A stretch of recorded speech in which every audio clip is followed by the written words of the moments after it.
What if generosity wasn't only about giving money, but about building a meaningful life? One rooted in relationship, community, joy. My name is Erica Ward, and I help people build what I call the generous life. Now, what is the generous life? What does that mean? I have been on a journey to understand what is a life well lived? What brings purpose and meaning and depth, right? A depth of richness to my own life. And I have found that first and foremost in my faith, right? In the example of Jesus Christ.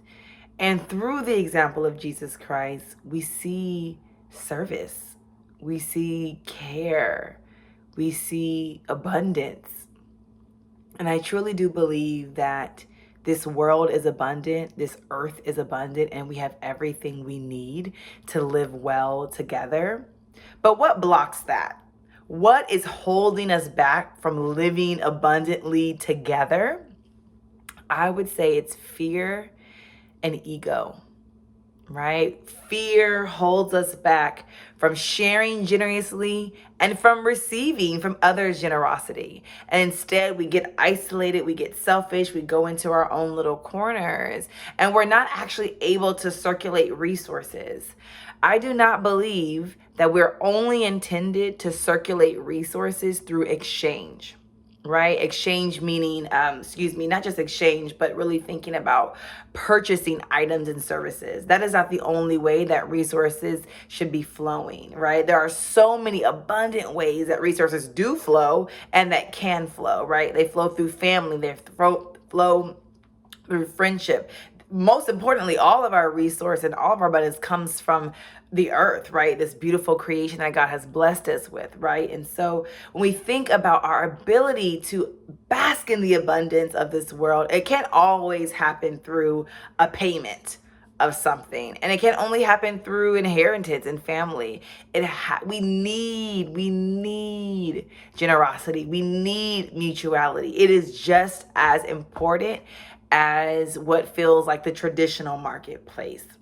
And so we have to, everyone, no matter what your income is, no matter what your net worth is, we have to cultivate the ability to both be generous and to receive generosity.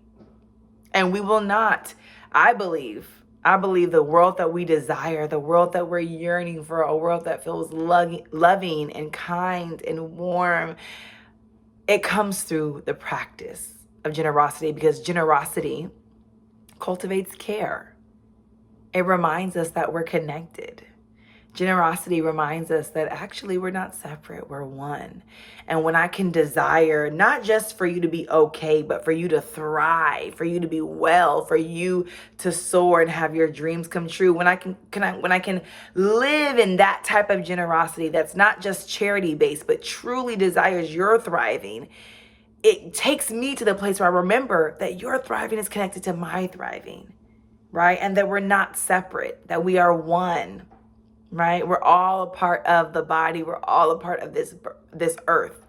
And so I want to start with really focusing on fear. Now, I am going to be here talking about generosity, the art of generosity, the poetry of generosity, the science of generosity, the spirituality of generosity. So there's so much it's to unpack in this space. And I believe, again, that this is a fundamental need. Generosity is a fundamental need as an individual level and at a community level. So there's so much to talk about here. But what I want to focus on today is fear. Because I think fear, again, is the thing that really blocks our ability to allow resources to flow to and through us.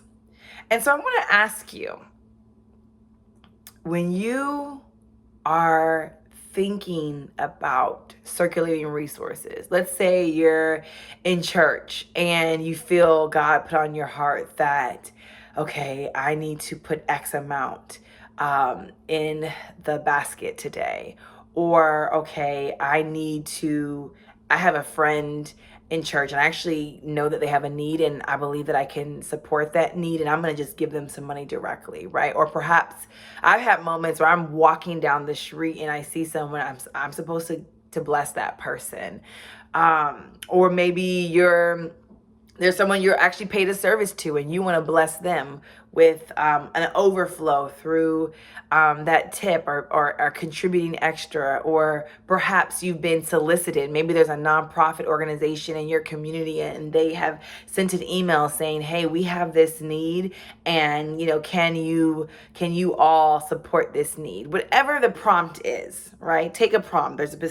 Think about a particular moment when you have been invited to give. Whatever that moment is, take a moment, think about something for yourself. A moment where you've been invited to give.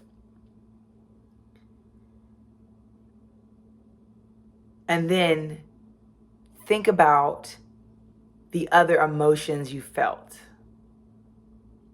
in that moment. Did you feel excited? Did you feel nervous? Did you feel confused, concerned?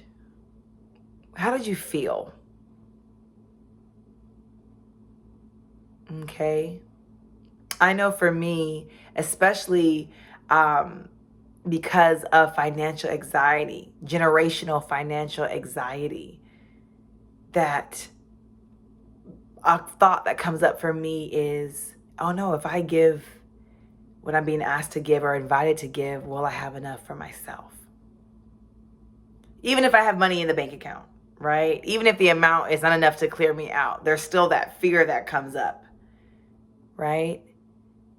So for you, think about the emotions and think about the thoughts and the narratives that come up for you. And I want to invite you all to just do some journaling around that, to be curious about those feelings and those emotions. Take that one experience again.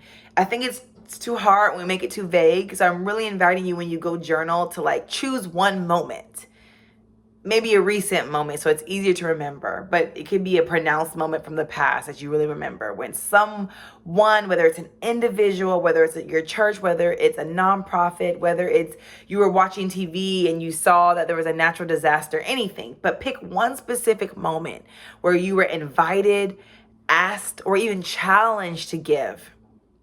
And I want you to reflect and journal on that moment, and particularly to reflect around the emotions and the fears that came up. As you're journaling, do not be judgmental. No guilt, no shame, no blame, no nothing. Just be there. Just let it live on the page. I invite you to come back, because we'll have more time to talk about those fears. We'll have more time to unpack them. But I think we start with curiosity. We start with curiosity. We start with reflection. And so that is where we begin. I'm excited. If you can come back to this video and add to the comments what came up for you as you were journaling. Share your story of that particular moment. Share perhaps some of the thoughts or the emotions or the fears. If you add that to the comments, that's going to give me something so I can come back next week and actually respond to that. And so I really encourage you to leave your comments, and I'm excited to be in community with you, to be in relationship with you as we work to cultivate a generous life, so that we can build generous communities, and so that together we can live in a generous world, honey, because we need it, and we need it right now. We need it right now. We are being invited to shift from isolation, from violence, from fear, from selfishness, into collective well-being, into love and care and overflow together. We are each other's overflow. We belong to each other. So sorry I had to add a little bit extra to the end, but it really is in my spirit, because this is essential. If we want to see a change in our communities, in our countries, in our world, we have to cultivate the soil of that transformation within us. Don't you want to walk down the street and feel like, if I was hungry right now, somebody would give me an apple. Somebody would give me a food. If I was thirsty, someone would give me a cup of water. If I needed something, my neighbor would be there for me. If I needed something, I could go to my town hall and they would do their best to offer a resource. Whether it's money, whether it's someone to listen to me and be generous with their time, whether it's ideas, whatever it may be. Don't you want to live in a generous community, a generous family, a generous world? Hey, if I'm on the other side of the world, I know that even though these people are complete strangers, may not speak the same language, that they're going to care for me and I'm going to be safe and okay. The only way that we can live into that is if we become that, we create that, we prepare the soil in ourselves, right? So I'm excited. Let's be on this journey, y'all. We can do this. We are the ones we've been waiting for. God has already created goodness within us. God is doing a great work within us. And so, yeah, I'm excited to be with you and to cultivate generosity.